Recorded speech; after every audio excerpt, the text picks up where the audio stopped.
আসসালামু আলাইকুম, কেমন আছেন সবাই? তো সকালে যখন ভাই কাজে আসি আর সারাদিন কাজ শেষে যখন ঘরে যাই, তো অনেক ভালো লাগে। যেহেতু কাম করে যাই, কামের ফাঁকে ফাঁকে আপনাদের আনন্দ দেওয়ার চেষ্টা করি। তো দেখতে থাকেন, একটা জিনিস দেখাই। তো ভাই, রাস্তায় দেখতেই পাচ্ছেন, তো যেহেতু পাহাড়ে আইছি আমি, তো দেখতে এই যে সামনে যেহেতু গেলিগুলা দূরাবো, জংলা এন্দুর বহুত বড়, তো দেখতেই পাচ্ছেন। দেখাইতেছি, আপনারা দেখতে থাকেন।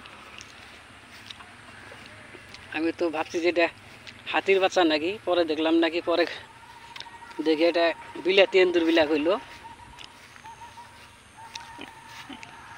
এই যে দেখতে পাচ্ছেন, তো অনেক বড় বিলাতি এন্দুর।